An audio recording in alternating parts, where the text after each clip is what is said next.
Alright. Kalau dah jejak Sakura, haruslah ke Jepun lah ceritanya. Bersama kita di studio hari ini tidak berkesoranganlah saya. Tentunya sebab apa? Ada dua pelari yang akan mewakili Essex awal Mac depan. Ya, so jom kita tanya sendirilah wakil iaitu Rumi Mohtar yang kita boleh panggil Rumi betul? Rumi dan Yi Puisi Alison. So macam mana preparation so far, nak tahu juga macam mana dipilih, perasaan dipilih tu? Mungkin boleh share sikit dengan kita orang? Boleh. Saya boleh start dululah. Kalau dari sejak preparation ni, kalau untuk marathon dia agak ambil masa sikit. Lebih kurang, sekurang-kurangnya 3 sampai 4 bulan lah. So dari 4 bulan yang kemudian, kita boleh bermula tambah mileage sampai sekarang. Seminggu sebelum kita pergi lari, kita kena turunkan mileage dan cukup rehatlah. Itu yang paling penting lah. Itu untuk Alison. Kalau untuk Rumi juga macam mana? Untuk saya, selepas saya menghabiskan Tokyo Marathon last year, 2023, itu saya punya first... ini second insyaAllah. So untuk orang macam saya ni bukan atlet, amateur runner, rekreasi runner dan saya seorang pesakit jantung. So pada saya last year tu dah cukup lah, tak nak lagi. So bila Essex Malaysia Flower saya, kebetulan memang saya ada maintenance dari segi fitness. So untuk saya ikut Alison punya step tu, dia punya training build up mileage. So tak mengambil masa yang sangat kritikal. So saya perlukan lebih kurang 3 bulan plus untuk prepare Tokyo 2024 kali ini.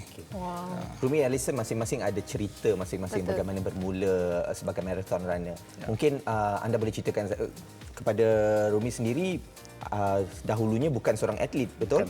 Cerita sedikit, kongsikan bagaimana end up boleh sampai ke Tokyo berlari. Saya masa student main badminton dan kemudian lepas kerja kahwin tu memang saya tak aktif sangat sukan lah. Jadi saya 100% tak macam saya sebelum tu. Saya sangat obesity, 105 kg. Dan saya ada seawal muda tu saya dah ada hypertension, saya dah ada possibility untuk diabetes, macam-macam penyakit sendi dan macam problem lah, dan asma yang sangat teruk. Dan saya punya kolesterol semua, banyak problem lah. Kemudian apabila saya start berlari, itu yang saya tukar saya punya lifestyle. Dan saya tak sangka bila dah start berlari ni, impian nak lari world major tu sentiasa ada lah. Dapat sekali cukup lah. World major ni dia ada 6 So pada saya dapat satu tu dah memang orang kata Tokyo dream come true lah. Dan Tokyo 2020 sepatutnya adalah saya punya dream yang awal dululah. Tapi ada setback. Ada setback, Macam mana boleh tercetus tu daripada biasa-biasa je main badminton macam tu untuk sekolah, peringkat sekolah, betul? Lepas tu tiba-tiba dah stop, dapat pula obesity, lepas tu nak cetuskan balik rasa tu, nak sihat balik macam mana? Sebab saya rasa berlari ni banyak membawa kebaikan. Berlari mengubah hidup saya lah. Bila masuk hidup tu bukan secara fizikal, tetapi dari segi kualiti hidup tu memang totally berbeza. Masuk kualiti hidup tu saya boleh buat apa yang saya tak boleh buat dulu. Saya boleh makan sikit apa yang saya nak, saya boleh pakai apa saya nak. Termasuk dari segi ibadah. Dulu kalau badan dah besar, saya ada near slip disc. Kalau masuk masjid nak sembahyang Jumaat atau saya kena cek dinding. Nak sandar pasal saya tak boleh lama. Pinggang saya tak boleh tahan lama. Jadi saya rasa berlari tu salah satu manifesti atau gaya hidup yang saya pilih, hobi yang saya pilih dan membawa saya hingga ke world major last year. Saya nak sentuh pasal setback yang anda alami sebelum ke Tokyo 2020. Tapi sekejap, kita hold sekejap. Saya nak tanya Alison. Alison, triathlon, SEA Games juga sebelum ni pernah kan? Macam mana transformation into a marathon runner pula? Adakah trainingnya sama atau berbeza? Macam mana? Yes, and this is the first time kan you pergi Tokyo Marathon ni? So, macam mana tu? Nervous ke? Kalau untuk saya memang ada more to excited lah. More to excited dan juga nak cuba dapatkan personal best timing untuk saya juga. Sebab sebelum ni saya punya untuk marathon ni dalam Malaysia aja. Dan juga untuk Ironman pun dalam Malaysia. Half Ironman pun dalam Malaysia dan juga Thailand. Semua ni tempat-tempat yang panas. So kita tak tahu nak expect macam mana untuk Tokyo Marathon ni sebab dengar kata sejuk sangat. So ni cabaran barulah untuk you. Cabaran baru dan saya adalah seorang yang suka mencuba cabaran yang baru. Betul. Awak jangan tak tahu, walaupun nampak runner dan sebagainya, dia founder Zil KL tau. Ya betul. Suka makan ni. Ya betul. Mantap. Owner kek tapi badan slim je macam tu. Ya betul. Kita kena bersenaman lah. Tapi ialah itu adalah salah satu hobi saya juga. Saya sudah bermula buat kek biskut ni untuk support saya sendiri, dana untuk sendiri pergi races. competition dan Pergi sebagainya. races sejak Well 10 tahun yang lalu macam tu. Dan daripada tu, wah ramai yang suka makan makanan saya. Tapi nampak dia balance. Ya, betul. You tak boleh ni je torture yourself saja. Kena makanlah. Dah penat-penat, lepas tu balik dessert. Okey, Betul. sambung tadi. you nak Cerita tanya? makan nak cerita pasal balik kepada Bro Rumi kita dekat ujung tu. Tadi off air kita ada bercerita sedikit gearing to 2020 Tokyo punya marathon dah bersedia semua tiba-tiba kena serangan jantung. Apa ceritanya tu? Bila saya dapat peluang ke Tokyo Marathon 2020, original jadi saya sign dengan training coach. Saya ada planning saya sebab saya nak kejar timing. Timing saya ketika itu saya target nak buat 4 jam 45 minit lah. Untuk orang-orang macam saya tu is quite tough jugalah. Jadi saya take to the next level lah. Saya punya training, saya punya fitness, saya punya masa. Dan 2 minggu sebelum pergi tu dia cancel.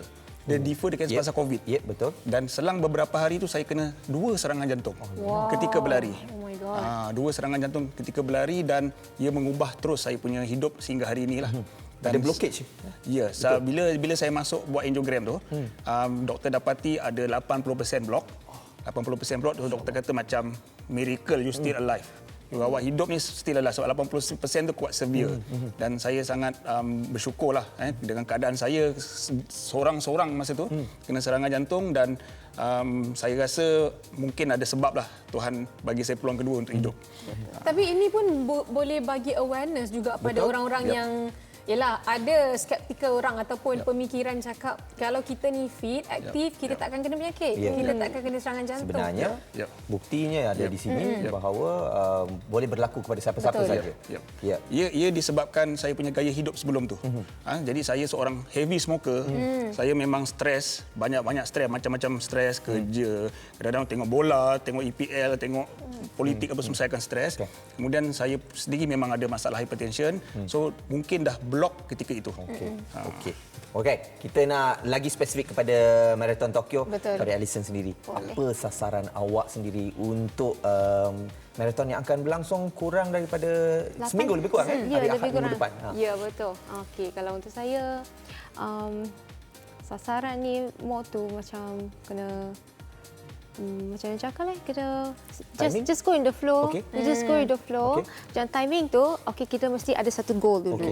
Kalau kita sihat, tak ada masalah.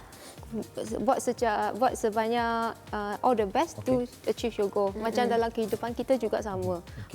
Bukan saja dalam kita punya marathon, tapi juga dalam kejayaan dan lain-lain juga. Saya sukalah marathon runner kita ni. Dia falsafah hidup lagi tinggi daripada apa yang dia nak achieve dalam larian tu. Okey, untuk Rumi maybe short one lepas everything that you have gone through masih sampai ke tahap ni mewakili Malaysia pula untuk bawa nama Malaysia dengan Essex pula, macam mana you punya harapan juga? Saya bersyukur doktor benarkan saya berlari. Kalau dulu saya target 4 jam, so doktor kata boleh berlari cut off time. So meaning 6 jam lebih. So last year saya berlari, saya habis timing 6 jam 13 minit. Saya punya personal best actually 5 jam 12.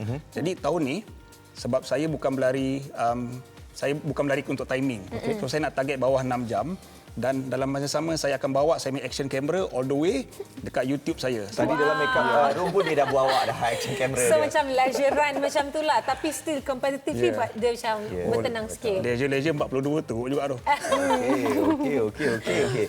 Baik, yang pastinya yang pastinya bukan mereka berdua saja yang bakal ke Tokyo. Ada 2 lagi wakil yang akan kita bawakan juga ke studio besok. Siapa Faris? Nadi Weekend Ahad akan bawakan Izwan Ismail dan Chua Kit Yeng atau Michelle untuk mereka ceritakan juga persiapan mereka menjelang Tokyo Marathon 2024. Yes. Nak ikut dah boleh tak? Ada tak nak angkat beg ke, nak ada video ke? Ada tak extra sikit ke? Ayah saya nak someone take gambar. Boleh, boleh. Saya free. Saya pergi Tokyo dengan awak dengan Rumi. Okey, apa pun all the best untuk you guys. Hopefully semua okey je dekat sana, okey? Update dekat social media kita tengok, kita follow ya.